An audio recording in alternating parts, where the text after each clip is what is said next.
Hey everybody, Spoonfed here, and this is our start of our project, and it's going to be a server, and to be more specific, it's going to be a Debian server. So we're gonna boot up, I've booted up a net install, the 64-bit, so we're gonna go to graphical install.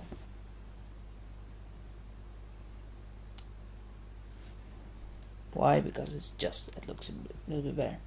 Right, so English, next, United Kingdom. This one is actually USA International, but I don't know. I think that's there. Now it's detecting the hardware.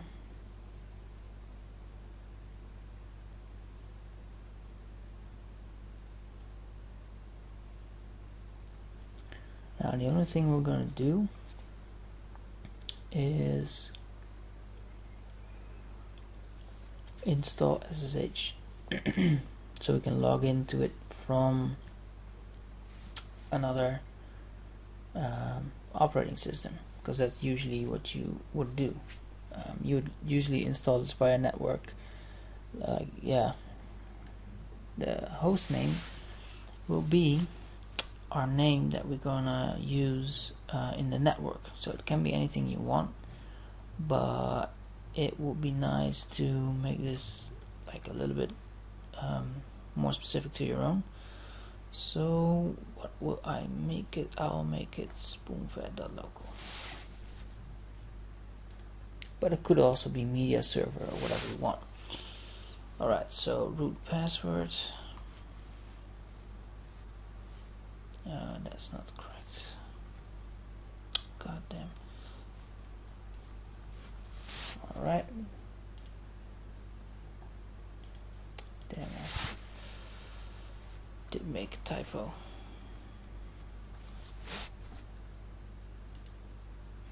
Full name for the new user, so that's not the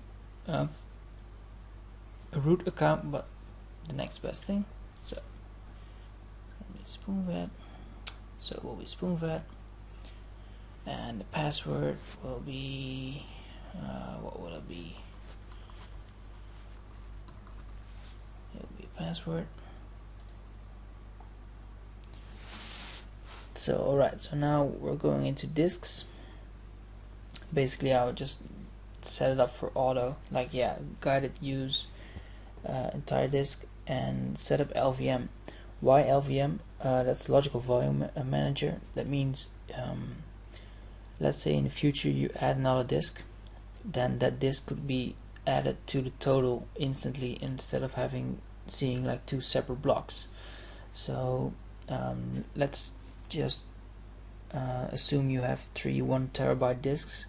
You connect them all three, you'll say LVM, logical volume manager, and it will see that as a 3 terabyte disk and not as three 1 terabyte disks. That's basically what it is. And you can also do it encrypted, but that's going a bit too far for now. Just do this. We'll say yes, that's the one that I want. I'm gonna do all files in one partition. Why? It's the easiest. I mean, you could do this, you can do that, but especially this one is for later on. Very easy if you have like multiple servers and you want to have one that's is going to do a lot of crazy things. You want to have them separated, and then you can control them differently, and then you can unmount them different, like separately and stuff like that. It's not all needed for me. Just all one partition. And yes, go. So the LVM right now, you have a one that says I have 20 gigs, you have a swap, and then you have a primary logical, and this one is boot, and that's LVM. So that last one is basically my whole disk, but you could do you could have multiple disks there. Let's say I have two 10 gigabyte disks. It will be a bit weird, but that's basically what I have. And then I'll say but I don't want you to see them as two separate 10 gigabytes disks. I want you to see them as 120 gigs. So finish and write change to disk, yes. Write changes, yes. So I have one gig of swap space, which is well enough for me. On my VPS I actually run 4 gigs, so, and I have about 2 gigs of swap space or something like that, like a ridiculous amount, or as the new word probably is redonkulous or ridiculous or whatever you want to call it. I've been watching way too many other people's videos. So yeah, that's basically it. It's now going to install the base system, so nothing special, just really the bare essentials, and basically we can use that to run everything. I actually installed Debian 5 core and did a course on Linux administration, and you'll notice that that everything else around it, like well, let's take Ubuntu and the Linux Mint and whatever, that's all extra, as it were. Like it's all extra. I mean, the core functionality is still always there, and that's what we're gonna do. I won't have a desktop environment to do things in. We'll do everything from the command line. I'm just trying to figure out from which side will I do it, because I can do it from the command line from an SSH, from a secure shell, from Windows, or I can just boot up the server and do it directly on the server. I don't know quite yet what I will do. I'll definitely show you guys also from how to connect from Linux, but that's not that difficult. It's more difficult if you want to connect from Windows, and I want to have a very cool way to connect from Windows, and that's using PuTTY and Pageant, which is pretty awesome to do. It makes everything a whole lot easier. So now we're just waiting to install the base system. As you can see, it's running a Linux 2.6 kernel. That's because Debian takes quite a while to make everything stable. Like, you could run the latest of the latest, that wouldn't be an issue in most cases, but with Debian it's best to wait for the security to update everything and not run it from unstable. We'll go into that in future videos. I won't be doing that in the first video. The first video will just be installing and stuff like that. The mirror country, United Kingdom, is fine with me. Like, this is your best bet, FTP, and then the code, and then Debian.org. I don't have an HTTP proxy, but it could be that you have one. Also, it could be that this is used in a business situation where you need to connect to the outside world. Then this is where you need to set up your proxy. What you could also do, but that's of course in countries where you might not have or are allowed to have a server or whatever, you could run this through Tor, and here already set up your HTTP proxy with HTTP ://127.0.0.1 :8118, and that's the Tor HTTP proxy port. Well, I don't need anyone, so we'll just go, and then we're going into the package manager. We're going to select what we need. Well, we only need SSH for now, because we need to be able to log into our server, but that's about it. We don't need the rest.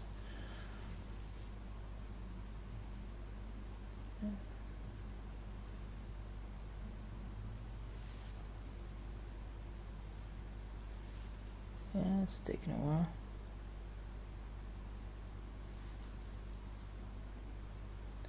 select and install software. Oh yeah. You could also do all of this without graphic, like the normal install, but it doesn't really matter actually.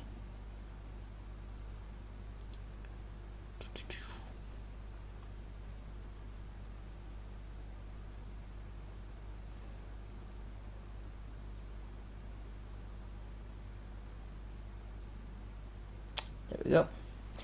So I'm not gonna do this. Like, no, sorry.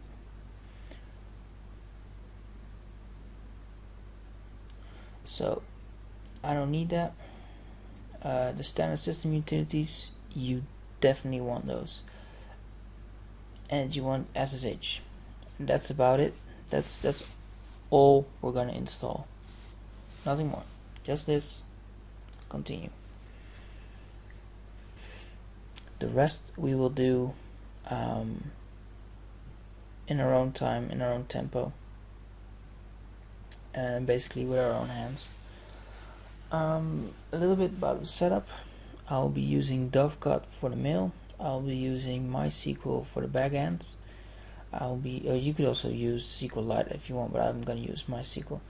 We're gonna install PHP. We're gonna install FTP client alongside the ability to copy via a secure shell. Install web server. I'm gonna be using Hiawatha for that because that's the one that I've had the most success with installing and configuring and God knows what else. So yeah, we're going with that one. Am I missing something? I've got the mail server. Of course, I'm gonna do. I want to do bind, but I also kind of want to do power DNS for the DNS server. Not quite sure which one I'll do. I'm running bind on my computer, on my server, which is running just fine actually. It's running great, and I know the files and I know how to set it up, so I'm probably gonna do that one. But I also want to take a look at power DNS because it's just different. But yeah, I quickly have to move my feet, so one moment. That's the problem of not sitting at your normal location. Right, already installed Mud. Mud is an application used for mail, for emailing and stuff like that. OS, OpenSSL, GIP. It's gonna be a lot installed already. Like sickeningly amounts. I mean, Python. What is? Oh, apparently Python is a standard application, standard system utility.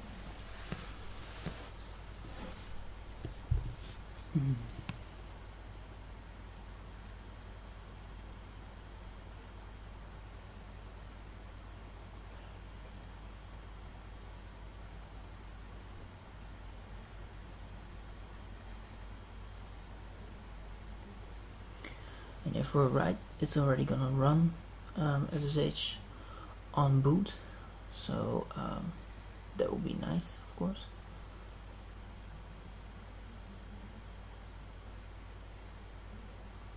Installing the grub bootloader, also a good thing. Yes, we want to install that to the master boot record. There could be cases where you don't want that, but let's not get into that. Setting users and passwords. There we go. Alright, so installation is complete. So we're gonna boot into our new system. Oh yeah. Just gonna unmount file systems, requesting reboot, restarting system. And there we go. We're now booting up Debian. and basically we're not gonna see anything. Well, yeah, we're gonna see something, but we're not gonna be booting up into any.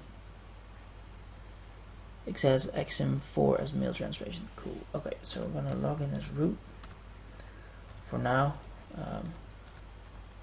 Makes things easier to do. Did I type in correct? No, that's one. Alright, so there we go. And let me just quickly run that. I don't think it booted up.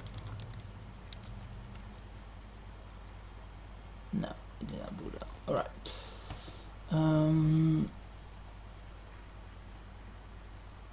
We're gonna run service. Crap. Let's see. Init. Oh, let's see. I mean, let's see. .d. Where is it? Oh, there it is. Alright, sorry. Service. Status. SSD is running. Oh, awesome. Then we should be able to connect to this. ifconfig. Yeah, so we got an address now of 192.168.111.250. So on port 22 of that, there should be an SSH client running, and we're gonna connect to that, but that's gonna be in the next video. For now, this is our startup, so I'll see you for the next video.